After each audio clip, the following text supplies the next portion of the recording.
All right, and so it begins. The countdown is officially on for the world's biggest democratic exercise. The dates for India's general elections were announced last evening. And this time round, it is going to be a 7-phase election. Now, the polling starts on the 11th of April. The final phase of polling is on the 19th of May. And the biggest date of them all is the 23rd of May, which is the results day. Now, India's Chief Election Commissioner Sunil Arora announced the poll dates in a press conference in New Delhi.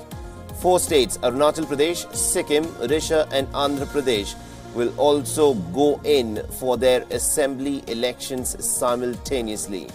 But, interestingly, the election dates for Jammu and Kashmir have not so far been announced. What was announced yesterday for the state of Jammu and Kashmir is that the general elections will take place, but the assembly elections haven't yet been announced. The dates for which will be announced sometime in the near future. Remember, the state is currently under President's rule, and the Model Code of Conduct has also immediately come into effect as soon as the dates were announced by the Chief Election Commissioner. Now, for the first time, social media content will also come under the ambit of the poll code, and this means that the cost of social media posts will be a part of candidates' total poll expenditure. Now, all advertisements on social media will have to be pre-certified. Now, Prime Minister Narendra Modi has, of course, reacted to the poll date announcement, calling it the festival of democracy, and has expressed his hope that this election will witness a historic turnout. First phase, 11th April. Second phase, 18th April. Third phase, 23rd April. Fourth phase, 29th April. Fifth phase, 6th May.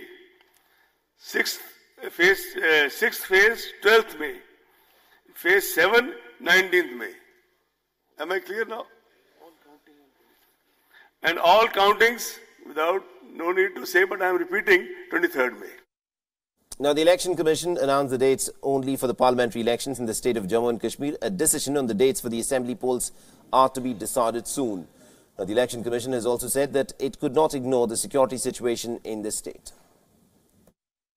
Central forces is definitely a big issue, and you cannot disregard the recent developments. The Commission ultimately doesn't capitulate to anybody and will not capitulate to anybody. But at the same time, Commission cannot be non-cognizant of the situations on the ground.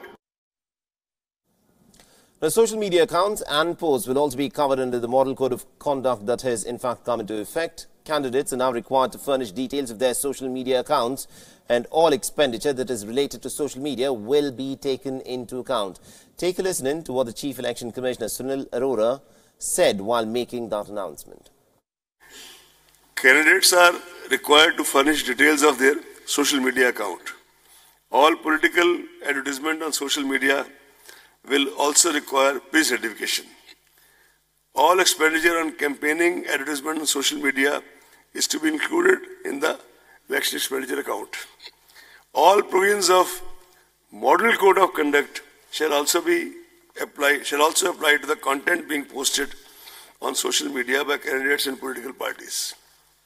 All right, so that is something very interesting that's been announced by the Chief Election Commissioner, and it's been done for the very first time. And we also earlier spoke to Lord Meghnad Desai and also former BBC India correspondent Andrew Whitehead and asked them about the social media guidelines that are set up by the Election Commission. Take a listen. Not only was social media beginning to be important in 2014, at that time nobody knew the rules of the game. Now we know the rules of the game, but we also know much more important, which is not mentioned here, is fake news from abroad.